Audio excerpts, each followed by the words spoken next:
Lord, palakasin mo ako sa mga oras na ito. Bigyan mo pa ako ng maraming inspirasyon para makamove on sa buhay ko. Ako ngayon, Lord, ay nakalubog sa isang problema na hindi ko lubos maisip kung bakit dumating sa aking buhay ito.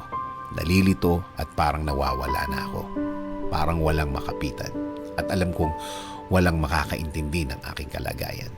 Bigyan niyo po ako, Panginoon, ng guidance para malaman ko kung ano ang dapat kong gawin at kung ano ang dapat isipin. Ibigay niyo po sa aking daan ang mga taong tutulong sa akin at maging tamang impluensya sa aking buhay. Taong nakareceive na din ng inyong pagpapala at ng inyong guidance at patuloy na nabubuhay ng tama na ayon sa inyong kalooban, Panginoon. Huwag niyo pong hayaan din na grabing maapektuhan ang aking pamilya. Spare them from hurt. Patuloy niyo po silang protektahan. Patuloy niyo po silang i-lead sa tama at patuloy niyo silang alagaan, Lord. Alam ko, Lord, na nakikita niyo ang aking kalagayan. Nakikita niyo po kung paano ako nahihirapan. Huwag niyo po sanang hayaan na magtuloy-tuloy ang aking nararanasan, Panginoon. Kaya, Panginoon, patuloy niyong lagyan ng liwanag ang aking puso't isipan. Alam kong tutulungan mo ako ulit. Alam kong gagaan ang lahat ulit. Alam kong hindi na magtatagal. Darating na ang tulong niyo sa akin. Dasal ko, Lord, na patuloy mo akong bigyan ng lakas para sa araw-araw. Para mas maharap ko ang mga problemang ito.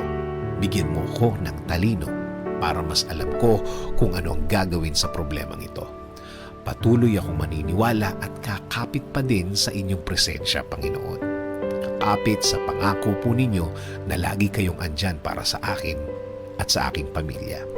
Magpo-focus ako sa inyong pagmamahal sa akin dahil alam ko na kapakanan ko pa rin ang mangingibabaw sa bawat mahirap na sitwasyon sa aking buhay. Maraming salamat sa inyong kabaitan. Maraming salamat sa inyong biyaya.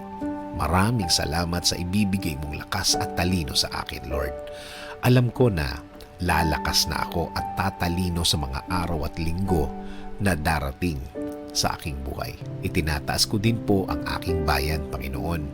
Bigyan niyo po ng guidance at inspirasyon ang Pilipinas at mga Pilipino ngayon dito po sa aming bayan at mga Pilipino sa ibang bansa. In Jesus' name I pray.